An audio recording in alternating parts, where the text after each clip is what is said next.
Good evening, everybody. This is Marie Bernard. I'm happy to be here with you tonight. This evening, we're going to talk about pilots. I see there are already a number of you who are connected, who can hear me, at least I think so, and who can also chat if you have any question. About the topic, any idea, any comment, and we'll open it towards the end. So we're going to start in just a minute, maybe while we wait for just a couple of more people to connect. Just a brief background about myself. So I'm an ELTA board member. I also, by background, I'm a professional of legal innovation. Right now, I have the pleasure to launch this Bleu de Prusse, which is a freelance activity. Prior to that, I used to work for a legal tech incubator, and before as head of innovation at a large law firm. So that's really the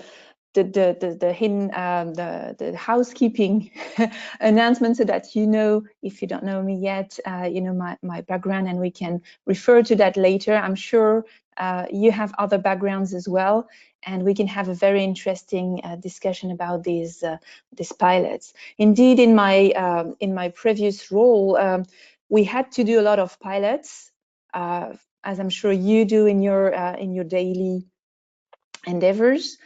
And sometimes it was super successful, sometimes it was like so-and-so, and sometimes we couldn't even start them. So I'm now wrapping up my notes as I'm selling those new services under Bleu de Prusse, trying to help people either on the vendor side or on the potential buyer side to make it less friction or frictionless, and possibly more successful the first time in a go. So let me see if I can start this slideshow. Yes. So today we want to talk about how to make your pilots worth it. Indeed, it's whether again you're on the buyer side or on the vendor side. It's always a series of question marks when you're approaching somebody, or when you're approached by somebody, and you're talking about, hey, I want to know more about your product. I want to know more about your user experience. Let's do a pilot together. That's the easy part, and then something different starts, which has to somehow be streamlined. So I think in this room, we will all agree that pilots can be an incredibly valuable source of learnings. Again, regardless of your side, regardless of your level of experience. Having said that, there are a number of things that happen within an organization. They involve so many different individuals, different stakes, busy days, and people who may not be as responsive than the 10th time you send them an email, people who have sometimes a very deep degree of understanding of the problem they're trying to solve, and sometimes people who are in the loop but are really at the surface and need to be involved as well. And of course, as we're for better or worse, we're still dealing with humans, not robots. Well, the classical human specificities. People have sometimes fear of missing out. They want to be involved in a number of things. Sometimes you have risk-averse people joining the conversation, and it can really drag on and be going in a sort of a messy situation. So if I just throw all my notes on white paper, this is how it looks. I said, yeah, we have this value, but we have to be clear about what we put in the mix of the pilot. So first thing I wanted to clarify with you, just to make sure we're on the same page, a pilot is not a prototype. What we're going to talk about tonight is not building something, is not outsourcing a solution. If you've decided you want to do a pilot with a potential solution vendor, that means that you've already somehow solved the equation between buying versus building versus outsourcing. So we're focusing tonight on this. Yeah, I want to learn more about a pre-existing solution, which may be something that we will customize, as we'll see later, or we'll just buy off the shelf, but in no way something that we're going to build from scratch with all of those, design iteration. That's the focus for tonight. And as I mentioned already earlier, there are multiple stakeholders. I've seen an incredible number of startups in particular, or scale-ups, who are involved through pilots in sort of an infernal sales cycle, a never-ending sales cycle, because they have one pilot after another, and you don't even know if it's a demo, a pilot. There's some kind of blurred lines. There's also a situation where, on the other side, people who are potential buyers, whether they are within law firms or in-house practitioner, well, they find it super convenient. You have startups, you have vendors, some and you buy from them for decades, who are super happy to show you their products, to even give you access, and it's somehow very helpful in your education curve. It almost seems, and sometimes the pilots are free most of the time for the earliest situation, the earliest products, and it seems like a very interesting way to sort of keep people busy while doing something related to innovation. Well, if you're like me, you probably think, yeah, this is all good, this is all fun, but at the end of the day, we have to do business out of it. So we cannot multiply for the sake of the startups or the vendors, for the sake of, for credibility. We cannot multiply the pilots without having a purpose in mind. Otherwise, if we pile on and on all of those experiences, we end up in doing marketing of innovation and not real innovation. And we also have a risk, which is something that nobody really wants, which is either startup pushing, hey guys, I have a nice press release, I'm doing a pilot with startup XYZ, they're the new kids on the block of this artificial intelligence thing. Or, because it happens either way, you have a vendor saying, oh, we're so proud to have partnered with that big law firm or that super reputable corporate department, and you have corporate washing. Does it make us more efficient? Does it make the product on good tracks of adoption? I'm not so sure, and I'm sure you're with me on that one. So again, in this sort of notes that I typed out of the blue when I started thinking of this webinar, another point to consider: you don't do a pilot out of the blue, or unless you just launch your law firm or you launch your department. You do a pilot because you want to complement a portfolio of adjacent solutions. Sometimes you want to disrupt them, you want to change or consider other providers, but generally you have pre-existing tools. So it is something also that needs to be included in the thinking. So as you can see, we're moving gradually from the sort of happy, light and cheerful communication gimmick, hey, we're doing a pilot, how cool is that, to something that already starts to feel a little bit more complex. Another of my immediate thoughts based on prior experience is that the return on investment is super difficult to assess. And this, in spite of the incredible amount of time and energy that some pilot requires from us, whether we're on the vendor side or on the potential buyer side. So sometimes the parties don't bother at all. They just are so happy to have some kind of interaction. I'm not sure this is, again, it's business, right? It's not a children's playground. So how do we make this more meaningful in terms of return on investment? To me, and I'll show you later the model that I suggest, and I will ask you to comment on that and tell me how you practice.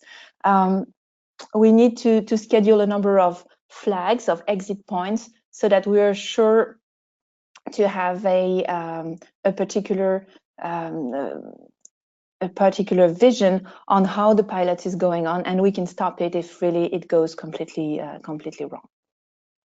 And then last of these random thoughts, the initial thoughts, piloting is by no way a goal in itself. You don't do, if you're a corporate innovation department, your aim is not to sort of have a checklist of all the pilots you've done, because then you're not closer to any strategic goal of your firm, of your enterprise.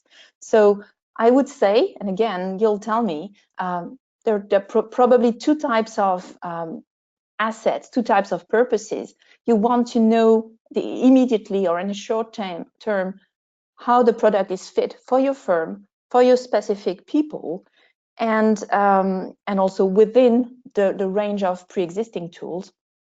And you also want to see the pilot as a milestone to prepare future commercial relationships. And I could summarize this and wrap this in a win-win situation that I would describe as, in my view, my personal opinion, pilot is successful if both parties win either valuable user feedback or valuable customer feedback. And because all of us, regardless of where we stand in this interplay, all of us, we only have 24 hours in a day. We want this to happen in a lean environment. Again, we don't want it to be overly messy. We don't want it to go completely south. We want to sort of frame our pilots. Obviously, the cherry on the cake, as we French say, or the icing on the cake, if at the end of a pilot we end with immediately a positive purchase or a positive deployment decision, that's even better. Honestly, and again, personal experience, it's rare that we get it the first time around. So it's an iterative cycle. It's a series of loops. But if we already gain some qualified user feedback, customer feedback, I think this is time well invested. So from there, what are the tools that we can put in motion? I think one of the ways that has proven quite successful was the design of the collaborative design of a briefing with when I was on the buyer side with the vendors, and now when I'm advising some buyers, the other way around. So helping people have this honest conversation. What is it that we want to put in this pilot? So there's obviously an analysis of the market. Why do you want to have this startup? I don't know, some startup that is well known in real estate due diligence, or why would you go and have a lesser known? Do you want to be perceived as the disruptor? Do you want to catch up with the market? So there's a bit of positioning, strategic positioning, which involves a marketing analysis. What is it that your users are going to accept? Do they want something that is really turnkey, or will they want something that is more grassroots and needs some more customization? So you have to put this in two stages: analysis of where the market is at and where you want really to play, and then what are you ready to accept in terms of standard features versus special development.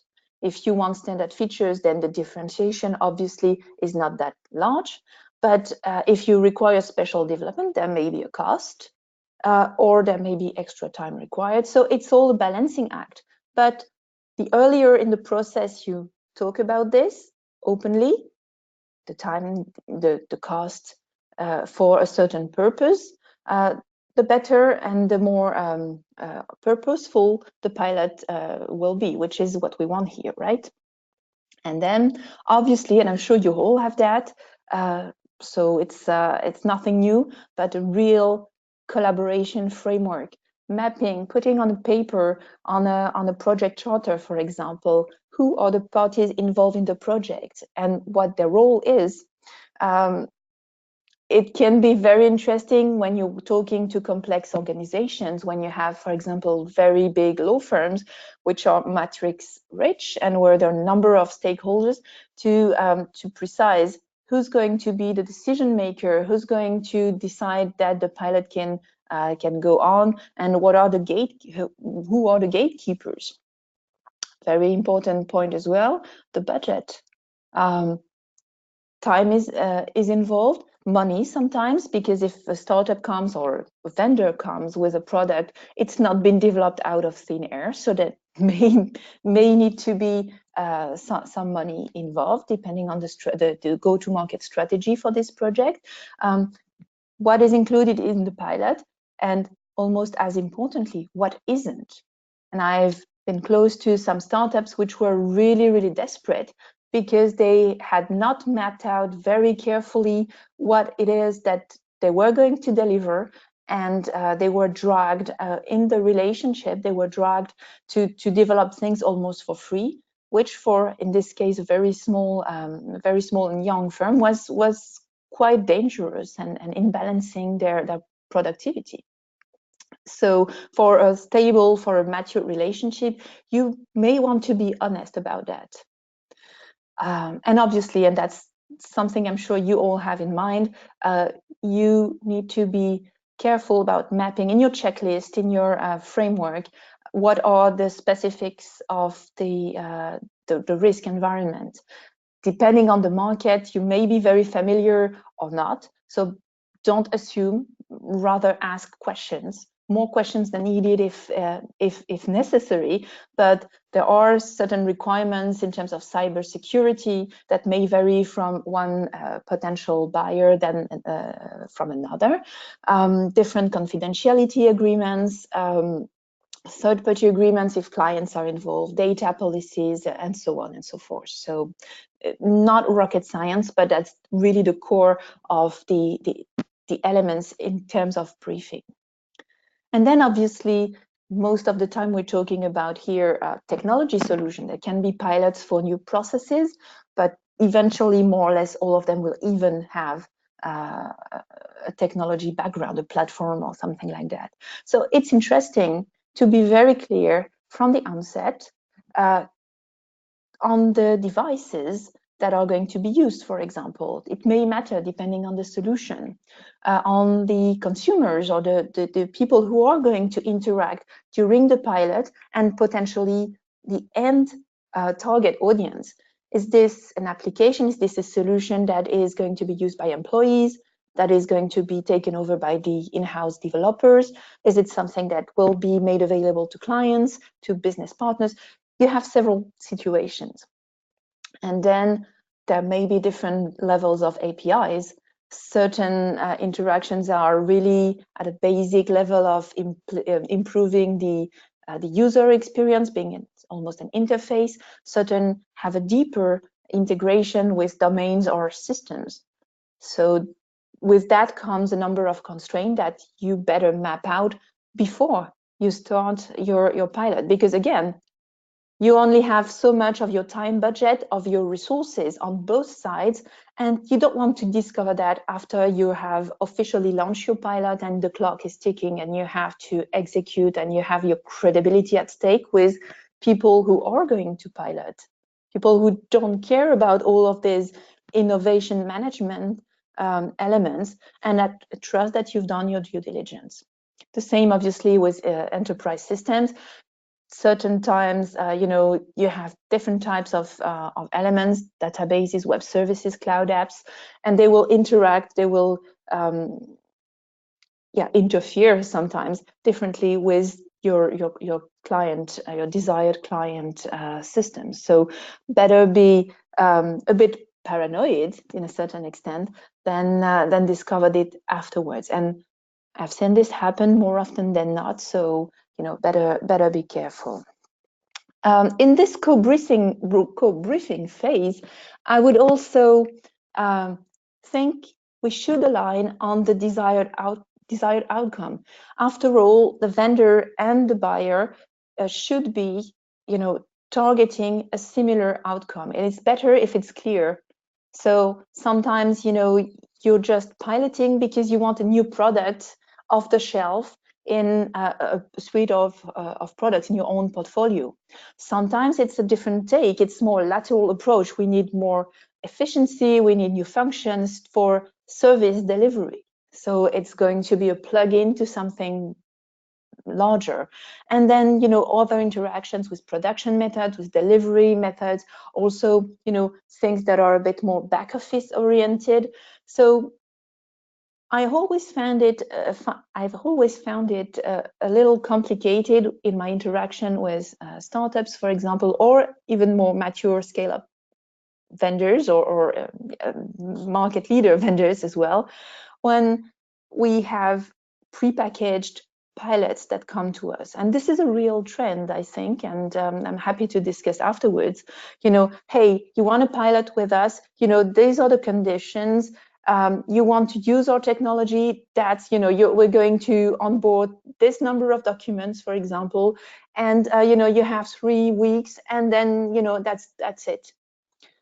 I think in this case, vendors and buyers should align. And if we need to put a little bit of pressure, then buyers can use a bit of their buying power, to be honest, to make sure that people understand on both sides what is the desired outcome.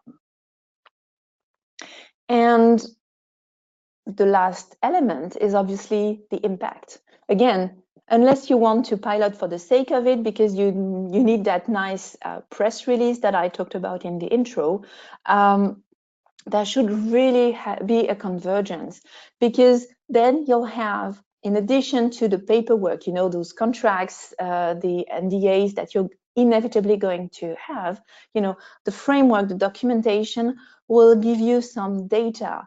So on the vendor side, this is gold, because you can see from one client or one prospect to the next how people react. So I really believe this is worth the effort. And on the buyer side, it's also very interesting, because then you can have comparisons between the various sources of solution, and you can make strategic decisions about which way to go, depending on, you know, not only competitive products, but also slightly adjacent situations, or going back to this other part of the trilogy, building or outsourcing, if eventually you document that you cannot get to your desired impact through the pilots. And you remember I told you about the return on investment. Well, this document that, you know, you converge gradually towards may help you, I offer no guarantee, but may help you assess some kind of value. I believe it's a bit theoretical in this case, but I believe that we can use 5 factors to assess, to scale how a pilot is valuable, whether it is a high risk and we're, for example, risking a first mover advantage, but there's going to be a huge amount of money, of resources involved. So that's one aspect. The opportunity, you know, it's a slot that has been, for example, not occupied yet, or not in this sense, and we can pilot and be the first. You know, matching with strategic priorities of the firm is an obvious one. The investment, how much we put for the outcome that we have, and then obviously the overall cost. It remains a bit abstract, but I think we should try to prepare as best as we can, and gradually learn from those documents that we prepare collectively with the vendors, or on the other case with the buyers. Having said that, not everything can fit in a framework, in a briefing document. I think there are also some unspoken stories in pilots, and whoever has tried piloting in law firm or in-house department environment would probably recognize some, if not all, of those trends. But culture and politics are involved as well.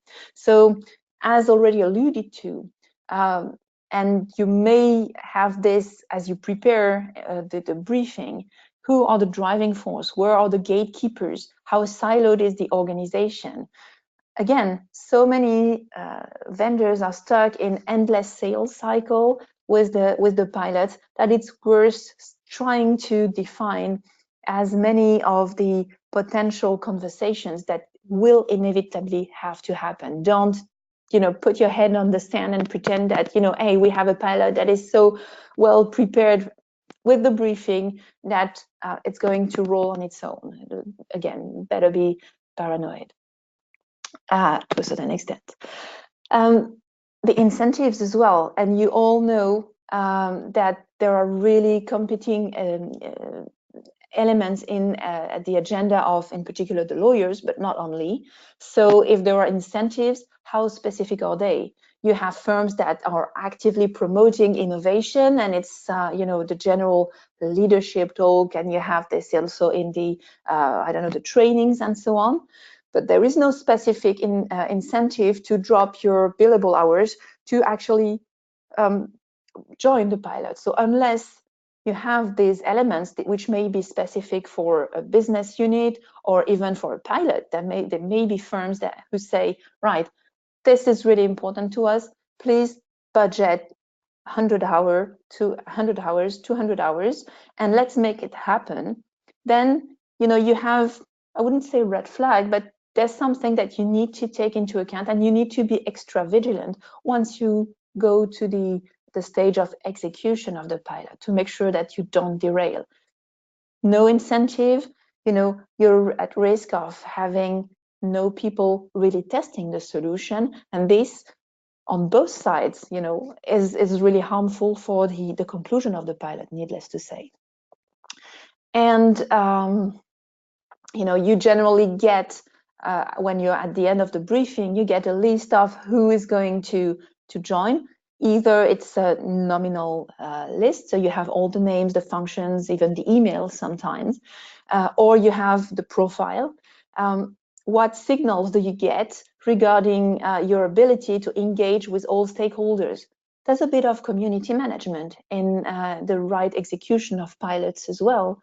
So, this is also part of the culture and the politics that is really specific and that you probably cannot transplant from one pilot to the next. And to complement this, I've pasted here 3 interesting approaches or a typology that Deloitte has put together recently in a study that I really encourage everyone to read. It's a long read. It's, I think, 160 pages, but there is a lot of food for thought. But anyway, for the time being, it made me smile because I really came across in my recent career in so many of those 3 types. There is a will, but no way. When you're able to sense from cultures and politics that, we should do incremental steps, then act on it. Prepare your pilot in a way that, is really iterative reports and encourage people to see the incremental changes. The second stage, or the second type, if there is a will, there is a way. It's going to take a lot of effort for community management, but actually you can get people to be interested. It can get sometimes rainmakers even excited about the pilot, and then all of a sudden, poof, it can just start to take off. But effort is required. And then you have also firms who say, change is the only constant. And in this case, you would have people who are already understanding what a pilot requires and make the time, mental space, and the actual time in the agenda, so that this pilot is successful. So where does that leave us? If I sort of recap my monologue so far, converging on the elements of a briefing, aligning, making sure that we're all working for the same purpose in a pilot, and not simply to sort of open access and just wash your hands and say, well, okay, now you had the time to test it. What do you think? And what's the next step? Because, this is the best way for everything to fall flat. And obviously, never be candid. Prepare, look for the evidence of what is going to come as a gatekeeping or a risk element, whether it's contractual, whether it's in the politics. So listen to all of those soft signals. I really believe, and that's also, you know, the reason why I'm super happy to have this conversation with you tonight. Yes, it's going to be a conversation at some point soon. I really believe that as an industry, the legal practitioners should share their best practices and possibly also certain pilot management templates, certain checklists as well, so that we stop having those pilots which are, you know, are really at the bottom of the what I call the maturity level, you know, some things that are not managed with random processes, engagement that is completely inconsistent, and sometimes, you know, left to the appreciation of the vendors. It's probably not the best use of everybody's time, and gradually going to something that is more active and even more collaborative, so that we really focus on the best use of everybody's time. I cannot think of any better way of putting this. So obviously, and the idea for this webinar is to focus on, you know, the pilot checklist and the preparation. After that, you know, running a pilot will depend on the type of solution. If you have, you know, certain pilots pretty straightforward, integrated with APIs, may go completely differently than pilot with artificial intelligence, requiring deeper exercise and training for both the machine and the end users. So that's not the purpose for today. The idea is more, how do we manage the pilots? So if I recap very briefly what the steps are, in my view, the exploratory convergence, you know, the marketing briefing, assessing the range of features that can fit in or need to be developed, collaboration framework, technology interactions. I would say in both cases, in both situations, vendors and buyers, if one of the parties is unclear about what they want, what they need in the pilot, what they can offer, that's somehow an orange to red flag to me. You know, I started sometimes pilot, which led nowhere, literally nowhere, because it was waiting on a number of people to make their mind on the other side and on my side as well. So sometimes you have an idea, you click, because you're the in-house innovator, you click on a solution, say, well, that would be fantastic if this group or these stakeholders could test this. And in fact, it doesn't connect. Well, then maybe the right solution in this case is to say, well, you know what, we're going to drop that. You know, let's stay friends, but no, that's not going to work for us. Then if you cannot have, you know, the alignment briefing done in a relatively professional way, and I would love to see this really become professionalized in the next 2 years, having no longer a startup which doesn't have, you know, the templates ready, a law firm who doesn't know how to put together a non-disclosure agreement and has to consult, you know, 3 layers of counsels. Let's all do our homework. Piloting is part of the innovation process, and we know innovation is here to stay. So let's do our homework and have libraries of all of those elements. And as mentioned in the previous slide, you know, we don't have to reinvent the wheel. Structures like ELTA or professional associations are also maybe here to help share those best practices. And obviously, if at the end of the briefing, you know, you've spent a month, maybe 2, trying to see how and if there was a fit, if there's none, well, it's probably time to say, well, let's just stop here again. But assuming everything goes right, then it's the core pilot. And regardless of the specifics of what it is that you're going to pilot and how complex it is, you know, you can have some pilots in a matter of a couple of weeks. Sometimes the pilots will run a few months, because you have to train a number of people or machines. It should always be, in my view, and that's how we felt it was executed better, a milestone-based project management. So unless you have specific milestones where you sort of check what happened, who engaged on all sides, how many, I don't know, documents were uploaded, downloaded, reviewed, what were the rates of whatever faster thing we were trying to prove, or accuracy, whatever we want to prove with the pilot, we should review regularly. And then, you know, if the project derails, if the scope isn't on track, if there is no engagement, then there's probably a decision to be made, because again, not the right use of people's time, credibility, to keep a pilot sort of floating in the middle of nowhere. But if everything goes well, I think you get to have a number of elements, if you document all the learnings, to inform the decision makers in their decision to purchase and or deploy, or to customize, or maybe to test with another group or with a larger jurisdiction or whatever. It's really creating a sound, productive environment that will enhance the offering and the adoption rate quite dramatically. Otherwise, again, we remain in the sort of surface of all this incredible potential of pilots. So that's it on my side. And now I think it's time, Julia, maybe I will ask for your help to tell me if there are some comments or questions, but I would really be interested in your experience. What are your do's and don'ts? What would you change in these recommendations, and what is, most importantly, what is missing? Thank you. So, hi, Marie. We have no questions yet. We had one question by, he was asking to share a presentation tomorrow. Yep, absolutely.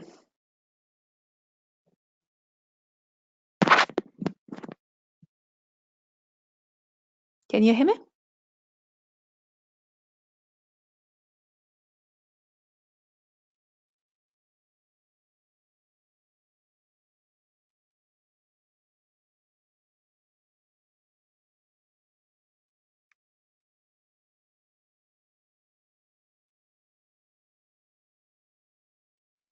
I'm wondering if we haven't lost Julia, which is interesting. So let me see. I don't see any further questions. So I can't believe you have no do's and don'ts and no experience to share. Is it the right moment for you to type something?